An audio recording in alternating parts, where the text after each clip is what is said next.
in the Room podcast with Shameless Don Shainis, making his way back into Cage Titans Cage.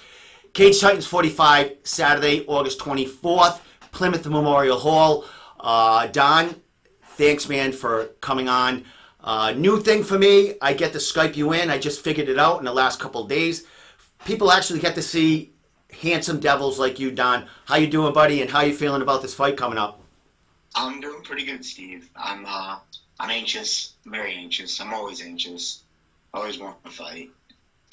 I feel great. Got some weight to lose, just like everyone else, which sucks. That ain't fun. You know how it is. Yeah. Fighting at the 145 pound division.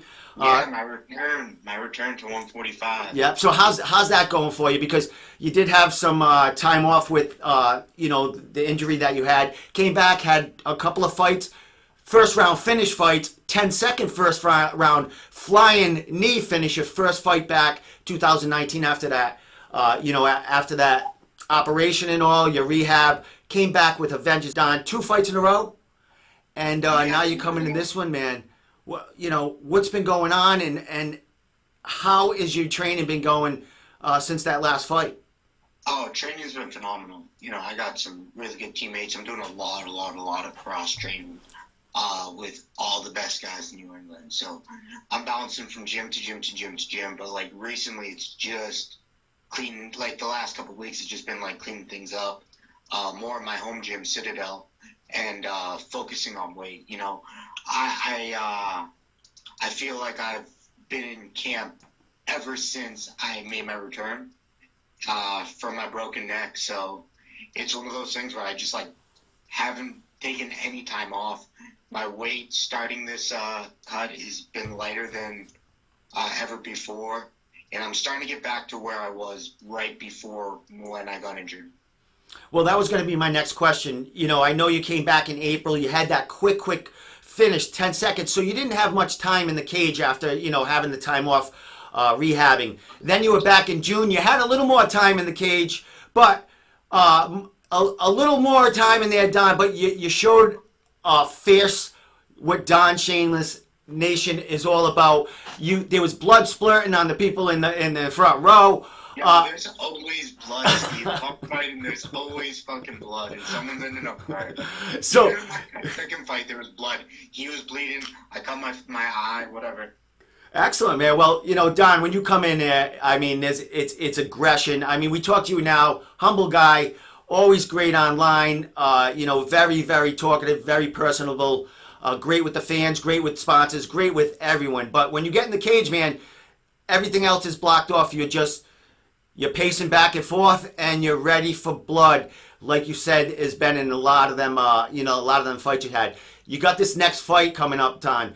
Probably the most experienced fighter you've had yet. We talked a little bit before coming on. He's got over 30 fights combined with MMA, boxing. So there's experience coming into this cage, man. What are you thinking about, all the experience this dude's bringing towards you? So I think this is going to be a really tough challenge for me. But I'm all for it. He's got 7 MMA fights, same as me. He hasn't competed in MMA in a while, but he's competed in a ton of boxing fights. I think he's got over 30 fights total. And you might look at his MMA record being 3-4 and be like, oh, that's sub 500. Like, I'm 5-2 right now, about to be 6-2. But it's one of those things, you got to remember at the end of the day, those are all fights he's been in. It's not like those are fucking cakewalks. You can't judge people off their records. And I know he's got a ton of boxing experience. I know he's going to be tall. He's going to be long. He's athletic. But on the other hand, he's a little bit older. So I don't really care about any of his attributes. I'm just going to go in there and do my thing. As far as his experience, he triumphs me in experience. But I think I've been training nonstop for years now, and that my skill set's going to overcome anything he's seen or done in that cage. So, excellent. Well, Don, he's with the experience in his boxing pedigree. Are you in there to? Are you going to want to stand with this gentleman and what's your plan in there? I mean, Don, you go in there with blood and you want blood, and you're going to get that by the stand-up game. Is that your goal in there? Is to outbox a boxer and just beat him at his own game? Yo, my goal is to get in and get the fuck out of there. Dude, I'll play whatever fucking game he wants. I'm gonna do what the fuck I want. I'm not worried about his game. That's the thing with a fight. You're not in control of where things go. You just gotta be ready for those positions for when they come. So it's like you might drill something and everything's different under the lights, but it's how you prepare for the lights and that exposure and that feel. And for me, that's where I shine. In the gym, I know I'm good. I can hang with the best guys in the gym, but I've never been the best person in the gym. I'm always willing to make those mistakes. But under the lights, it's something different. And, I'm not trying to outbox a boxer. I'm not trying to out-grapple a grappler. When you put MMA on, a skill for skill basis, I'm not a 10 in everything. My attributes are where they are. But there's definitely going to be some attributes where I'm better at him, and there might be some where he's even better at me. And I'm going to try to take that advantage away from him the best I can, and as fast as possible. Excellent. In and out, because you want to put a bunch of fights under your belt, a bunch of wins, get back in the eyes in the the bigger promotions. Like a lot of your friends, training partners, cross training partners are doing well in the Contender Series, fighting for the UFC, going to fighting in Boston. In a couple of months. So Don, you are on that path, man, to get back in the game, and because you do have the following, and you do have the drive, and you're great in the cage. I mean, you have it all. It's just you need to get back on the map, and you're doing it. This is your third fight in 2019. You came back in a vengeance. Dude, as far as that first fight coming back, I know you just coming back. How is the progression with kind of like the percentage? Are you 100% now? Are you talk? I'm all chips in, 100%. All right. Like you can't be half in and half out of this sport. I remember having a conversation with one of my teammates, and I'm like, I'm thinking about doing this. I'm like, bro, you're gonna end up getting hurt. Like you can't be half in, half out. It's all chips, all in, go. And the more you can invest in this, the better your results will be. And that's kind of how I've been looking at things, Unfortunately, with my neck, in surgery, I had to take a year off. Like, that's a year of my career I lost out on. That's 4, maybe 5 fights. At the pace I'm going, that's fucking 10 fights. Yeah. You know what I mean? Yeah. I'm fighting every other month. I'm fighting on every... I remember after that first fight, I told Paul there, the promoter for Cage Titans, that I want to be on every single Cage Titans card there is, and I want back-to-back fights until I'm in the UFC. And I don't know how many times I'm going to have to back that back up, but I'm willing to do it and be ready for it. So, well, Don, you're having fun, and these back fights, you're breaking records, you're selling tickets, you're getting people in the seats because they're excited to see you back. I'm online, I see you guys all the time on Facebook. You're always pushing, always exposing yourselves out there as far as sponsors, and trying to, bring in as much crowd and eyes to you as possible, man. Do we break records this fight coming? I mean, I saw you online looking for more tickets and trying to grab some. What's going on with the ticket sale this time around? Yo, the show's sold out. Like, I don't know what you want me to tell you. Anytime I'm on a card, I'm bringing the most fans, the most friends, the most family there. But everyone there is to see me. I'm really trying to expand myself. I'm trying to be a bigger influence on social media. That's why I'm posting more. But anytime I'm fighting, even with the reputation without me, Cage Titans is selling out regardless. It does get frustrating when it gets down to crunch time and you're trying to cut weight, that people are hitting you up last minute because they got every excuse in the book, but they don't understand. You got to remember that at the end of the day. But I got a loyal, diehard following. And, for the most part, I know that everyone at a fight doesn't want you to win, but I'm bringing majority there. So, I steal all their energy and I give it back in a great performance, and I just can't wait to do it again. Excellent. And yeah, you rock Plymouth Memorial Hall there, Don. It's always great to hear you. Plymouth Memorial Hall. I fought in Boston. It was the biggest ticket seller for Bellator. Yeah. So, right now I think my best shot to getting into the show is Cage Titans, and they're giving me a solid push, and I'm getting a solid response from everyone else. My following's continuing to grow, and I'm continuing to get better. Excellent. Now, a lot of training partners hitting that contender series, stuff like that. What do you think? I mean, you want back to back to back to back fights, Don. What do you think it's going to take for how many more fights you think you need to have before they're going to see Don again and you're going to get that shot on the contender, or even, a call up to the UFC or back at Bellator, where I do believe you have a couple of wins there?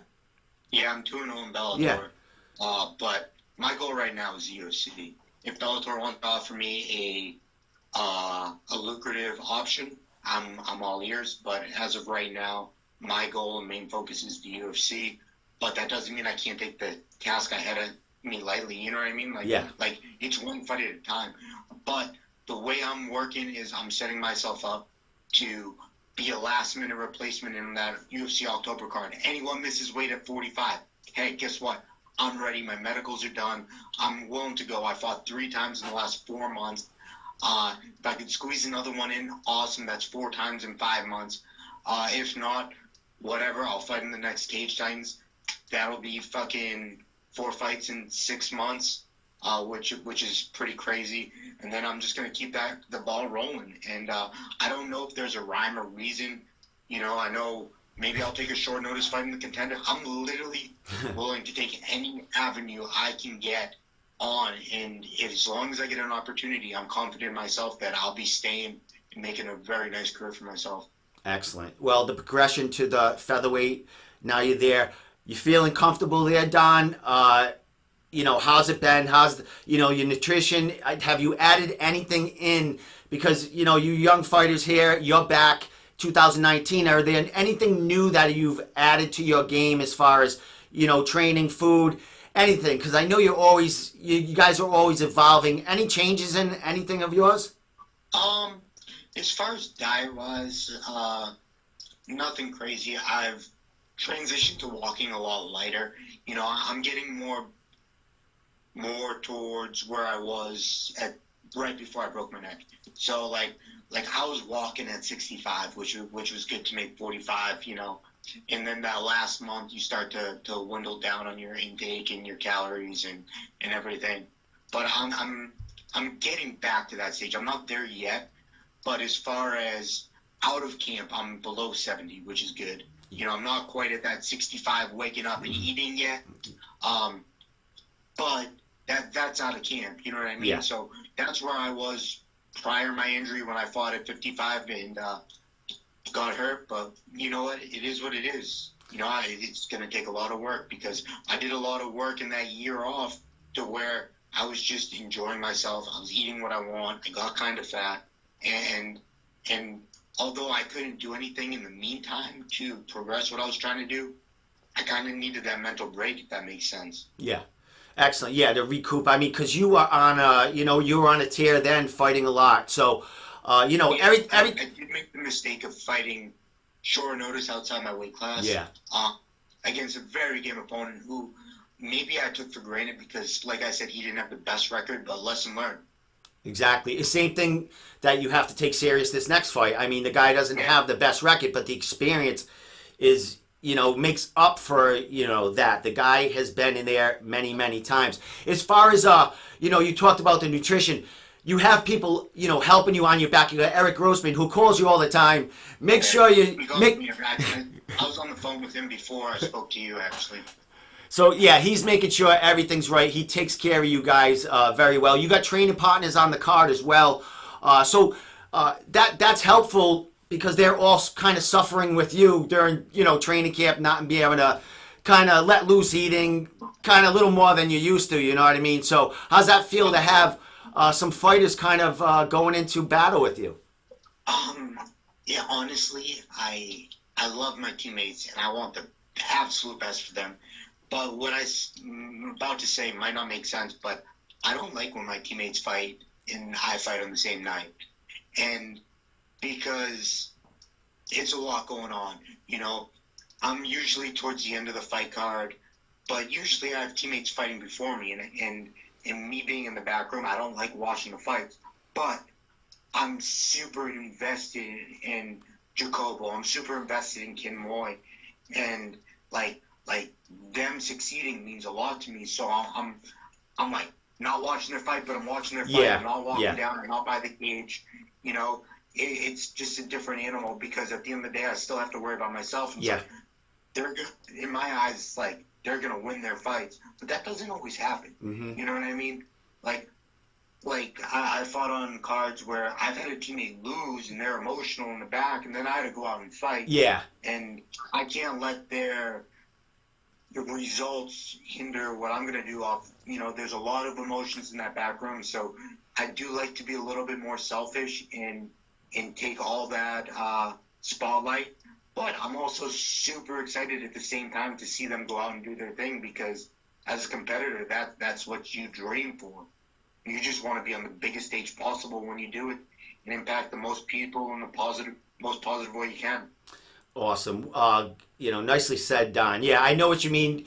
And that's great for people that don't know out there. I mean, there's a lot that goes on back there, and like you said, you're on. Your adrenaline's pumping, and you're watching your teammate, and you're trying to concentrate on your own game coming up. And if they lose or win, there's highs and lows, so it's going to affect you a little bit on your own game. So totally understandable. Dude, a couple of last things before I'm going to let you go and stuff like that. What do we expect? Third fight back, 2019. I can't even say back. You're here. You never left. You never left, brother. Just ate a little bit more, took some time off, but you rejuvenated. I was in the shadows, but I wasn't far away. Excellent. So what are we expecting, and what are you expecting to do on the 24th, Don? I don't know. I don't plan this shit out. It just happens. Excellent. Just expect a sexier voice when I get my hand raised in that microphone. I've been going to voice therapy. I don't know if you can tell the tone in my voice a little bit different. Dude, that was one of the things I was going to say at the end. Like, you're getting everything back. The voice is sexy again. It's got a little bit of raspiness to it right now, so it's even more sexy. Well, this is months of voice therapy. Excellent. Having one working vocal cord isn't ideal, but it is what it is. I'm making the best of it. I'm having fun. I sound like a squirrel, but it's cute. No, man, you sound great, man, right now. Last thing, Don. Shout outs, all that other stuff, social media. I don't know. I was going to say you have tickets to sell, but it's sold out, and now you're just trying to borrow. I do have tickets. Oh. I do have tickets. I have them on me personally. You can Venmo me. I will leave them at the door. I literally don't have time to meet up with everyone. Mm-hmm. So Venmo, PayPal, Cash App has kind of been like my biggest tool into selling tickets. One of the things I want to do is I kind of want to start teaching amateur fighters how to build their following. I feel like I have a really good method on doing it, and I'm open to all suggestions, but I really want to, do one-on-ones, maybe like a couple group classes and have, some kids. It doesn't matter what gym you're from, as long as you're fighting. I don't care if you find my teammate, like, pay me the money, man. I'll teach you exactly what I know. And if you don't find it valuable, I won't even charge you. But it's all what you make out of it. I'd really like to give a shout out to all my sponsors. There's too many to list off the top of my head right here. But without you guys, you make it so that I can train full time.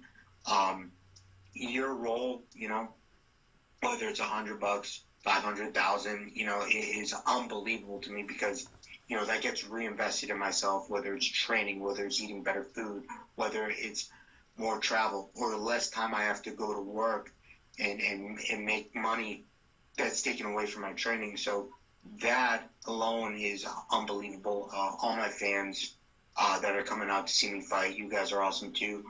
Whether you're going to the fight, that's supporting me. Whether you're buying my merchandise, that's really supporting me because I'm spending a lot of money on this merchandise to get out to you, to connect everyone. Because at the end of the day, what I'm trying to do is I'm trying to bring everyone together and connect everyone because I'm bringing people from all walks of life, or all walks of my life, whether it was high school, college, I worked here, I played with you there. We just knew each other from this setting or that setting. It doesn't matter. I'm trying to bring everyone into the same venue, and I'm not only doing that, I'm trying to connect everyone, and it's a really cool atmosphere when you're able to connect everyone in the T-shirts and the hats and the bumper stickers. You know, you wait in line to get a hot dog or take a piss.